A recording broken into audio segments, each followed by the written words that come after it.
Hello student, welcome to Unacademy, India largest online platform for exam preparation. आप सभी का स्वागत है करंट अफेयर इन 10 में। I am Prabhas Kumar. I have been teaching GS for more than 6 years and mentor more than 80,000 students so far. I have also cleared various government exam.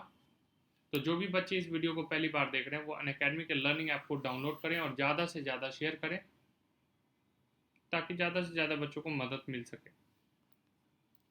आप हमसे Telegram app पे भी जुड़ सकते हैं जहाँ पे आपको अपकमिंग वीडियोस के बारे में नोटिफिकेशन जाएगा और एग्जाम से रिलेटेड जो भी इंपॉर्टेंट नोटिफिकेशन है उसके बारे में भी अपडेट आपको किया जाएगा time to time. And for sure short selection please go for month plan, different month plan, 1 month, 3 months, 6 month, 12 से 24 month plan. I will always suggest कि आप 12 से 24 महीने के प्लान को ही परचेस करें। इसका बहुत फ़ायदा है।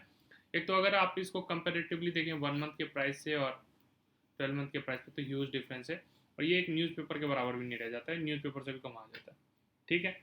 दूसरा एक और चीज़, अगर आप प्रीवियस ईयर के क्वेश्चन देखते हैं खास करके जनरल अवेयरनेस के सेक्शन को तो आप देखते होंगे लास्ट 1 साल से 1.5 साल के पुराने क्वेश्चन आ रहे हैं।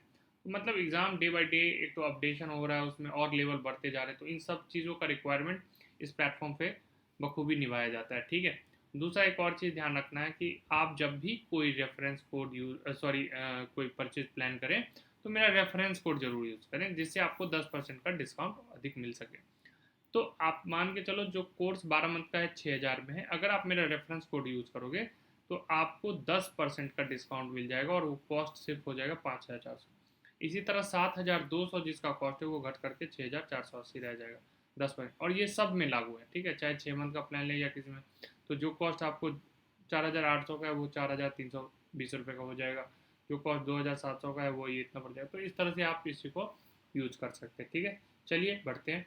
तो फाइनेंशियल टर्म्स इन न्यूज़ आज हम वो पढ़ेंगे जो न्यूज़पेपर में काफ़ी छाए हुए कुछ वर्ड्स। और बेसिकली हम देखते हैं कि बैंकिंग सेक्शन में बैंकिंग टर्म से रिलेटेड, फाइनेंशियल टर्म से रिलेटेड बहुत सारे क्वेश्चन आते हैं एब्रीविएशन के फॉर्म में। ठीक है, तो आज बस हम इसका एब्रीविएशन पढ़ेंगे ताकि एक मुझे आइडिया हो जाए एग्जाम में। ठीक है, और इसको बाद में कभी डिटेल में पढ़ेंगे कि ये सब टर्म्स होते क्या है। तो चलिए आगे बढ़ते हैं, इस सेशन को आगे बढ़ाते हैं। तो पहला टर्म आ रहा है PIDF। इसका फुल फॉर्म क्या है ये लिख भी लीजिएगा अपने कॉपी पे और याद भी कर लीजिएगा। तो पेमेंट इंफ्रास्ट्रक्चर डेवलपमेंट फंड। तो RBI ने इसके लिए 500 करोड़ फंड, जिसमें से 250 करोड़ RBI वहन करेगा। ठीक है, और 250 करोड़ रिमेनिंग जो होगा वो बैंक इसका वहन करेगा। प्राइम मिनिस्टर केयर्स, ये इसलिए इंपॉर्टेंट है क्योंकि अभी रोज न्यूज़ सुनते हैं, इस पर बहुत ज़्यादा एलिगेशन लगा रहे हैं अपोजिशन के पार्टी, तो इसका फुल फॉर्म याद करना मेरे लिए बहुत ज़रूरी है, आप बच्चों के लिए बहुत ज़रूरी है। ठीक है, तो चलिए प्राइम मिनिस्टर केयर्स का फुल फॉर्म क्या है? तो प्रधानमंत्री तो मालूम है, प्राइम मिनिस्टर। ठीक है, प्रधानमंत्री लिख सकते। Citizen assistance and relief in emergency situation, prime minister citizen assistance and relief in emergency situation, ये याद रखेंगे। तो क्या है? Citizen assistance. बेसिकली आपको इसका फुल फॉर्म याद रखना केयर्स का, citizen assistance and relief in emergency situation. Then what is the full form of तीसरा टर्म है ECLGS, emergency credit line guarantee scheme। अभी आपने सुना भी होगा, इसके तहत 3 लाख करोड़ डिसबर्स किए गए हैं। ठीक है, गारंटी किए गए हैं। ठीक है, तो ये याद रखेंगे, emergency credit line guarantee scheme ECLGS। Then what does CGTMSE stands for? तो इसका फुल फॉर्म है credit guarantee fund trust for micro small enterprise. याद करते रहिएगा मेरे साथ, क्या है CGTMSE का? Credit, C4 credit, G4 guarantee, T4 credit guarantee fund trust for micro small enterprise. तो ये तो MSME तो बहुत आसानी से याद हो जाएगा, माइक्रो स्मॉल। और इसका कैसे याद करेंगे? Credit guarantee fund trust. ठीक है, फंड ट्रस्ट। चलिए CLSS क्या है? Credit linked subsidy scheme. तो वर्स अल्फाबेट पे ध्यान दीजिए, credit linked subsidy scheme, credit linked subsidy scheme 2 से 3 बार पढ़ेंगे, ये याद हो जाएगा। ठीक है, क्रेडिट लिंक्ड सब्सिडी। CGTMS का क्या था? Credit guarantee fund trust micro small enterprise. ऐसे BFSI का क्या है?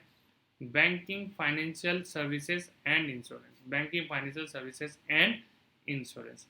ऐसे PMVVI ये योजना है, प्रधानमंत्री या प्राइम मिनिस्टर बोल दिए, इसको लिख दीजिएगा प्रधानमंत्री वय वंदना योजना। ठीक है, प्रधानमंत्री मंत्री, ये प्राइम मिनिस्टर मैंने ऐसे ही लिखा है कि आपको याद तो रहता है प्राइम मिनिस्टर ही पीएम से, तो प्रधानमंत्री लिखेंगे, प्रधानमंत्री व्यय वंदना योजना, ठीक है। ऐसे प्रीवियस वाले को भी याद कर लेते हैं। पीआईडीएफ का मैंने क्या बोला, पेमेंट इंफ्रास्ट्रक्चर डेवलपमेंट फंड, क्या है, पेमेंट इंफ्रास्ट्रक्चर डेवलपमेंट। केयर्स का क्या है, citizen assistance and relief in emergency situation and relief in emergency. ECLGS का क्या है, emergency credit line guarantee scheme. एक बार फिर से, emergency credit line guarantee scheme, ठीक है।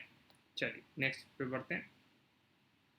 फिर है पीएमएमएसवाई, तो प्राइम मिनिस्टर ना करके मैं बार बार बोलूंगा कि प्राइम मिनिस्टर मैंने ऐसे ही लिखा है, ठीक है। ये प्राइम मिनिस्टर है क्योंकि हमें पीएम से प्राइम मिनिस्टर याद रखना। मन क्या है, प्रधानमंत्री, प्रधानमंत्री, प्रधानमंत्री मत्स्य संपदा योजना। तो क्या पीएमएमएसवाई, प्रधानमंत्री मत्स्य संपदा योजना। क्योंकि पीएम तो हमें याद ही रहता है, पीएम को याद करने का कोई लॉजिक नहीं होता है, ठीक है। जो अगला अल्फाबेट है वो हमारे लिए मायने रखता है। मत्स्य संपदा, मत्स्य मतलब क्या होता है, ठीक है, फिशरीज, ठीक है, फिशरीज से रिलेटेड। नाउ है PMGKAY, तो फिर से प्रधानमंत्री तो होगा ही, तो इसलिए प्राइम मिनिस्टर लिखा हुआ है।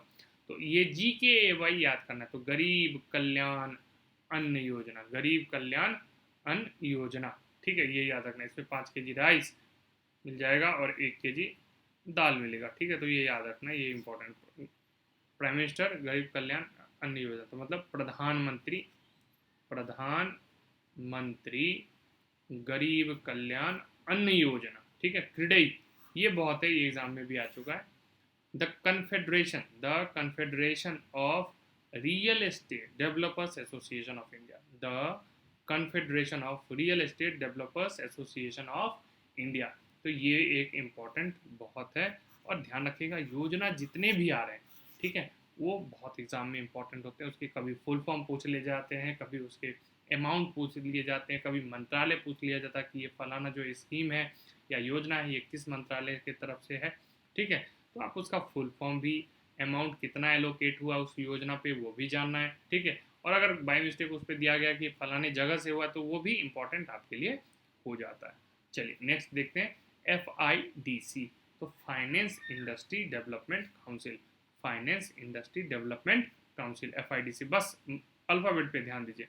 तो ये क्या है, money, mobile aided note identifier. जैसे एक बार हमने पढ़ा, फिर मुझे सीधा क्या करना है, अल्फाबेट पे देखना, मोबाइल एडेड नोट आइडेंटिफायर, याद करिएगा। ये RBI ने, कौन किसने लॉन्च किया था, RBI ने कौन किया था, RBI के गवर्नर शक्तिकांत दास।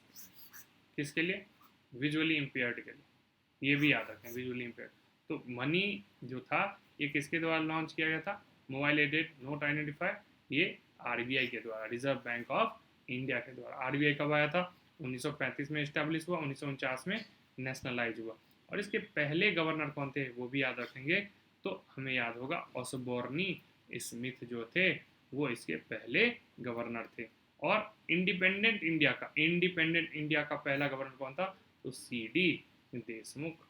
तो ये कुछ स्टैटिकल इंफॉर्मेशन है, वो भी याद रख लेंगे। DPIIT, तो क्या है, DPIIT का full form department for promotion of industry and internal trade, department for promotion of industry and internal, इसका पुराना नाम क्या था, dep department of industrial, department of industrial policy and promotion, department of industrial policy and promotion. DIPP का ही नाम change करके क्या कर दिया गया, डिप, DPIIT, ठीक है। चलिए VRR क्या होता है, तो voluntary retention route, voluntary retention route, voluntary retention route. 2 से 3 बार इसको रिपीट कीजिए, याद आराम से हो जाएगा बिना कोई टेंशन के, ठीक है। बस इसको रिपीट करना है, मगअप कर लेना है, कि जैसे आपसे एग्जाम में कैसे पूछा जाएगा कि बताओ भाई T का मतलब क्या है, T stand for in DPIIT, T stand for, तो ट्रेड दे देगा, ट्रांजेक्शन देगा, टैक्स दे देगा, तो आपको क्या करना है, तो अरे यार मुझे तो याद है, तो T का मतलब ट्रेड होता है, ठीक है। चलिए नेक्स्ट क्वेश्चन, RSBY, राष्ट्रीय स्वास्थ्य बीमा योजना, राष्ट्रीय स्वास्थ्य बीमा योजना, राष्ट्रीय स्वास्थ्य बीमा योजना, राष्ट्रीय स्वास्थ्य बीमा योजना। 4 बार पढ़ा हमने, याद हो गया।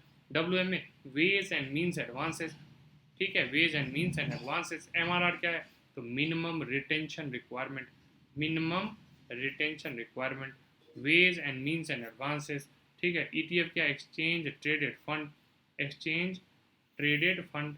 BAT, border adjustment tax, BAT border adjustment tax. MRR फिर से पढ़ते हैं, minimum retention requirement, ways and needs and advances, राष्ट्रीय स्वास्थ्य बीमा योजना।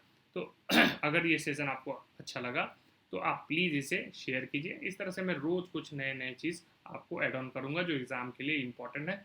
तो बैंक के एग्ज़ाम में बैंकिंग टर्म का बहुत ही बड़ा रोल है।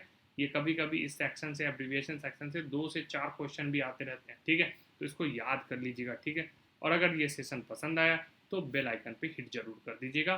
मेरा कोड ना भूले, that is Prabhas, while purchasing any plan from Unacademy, ठीक है।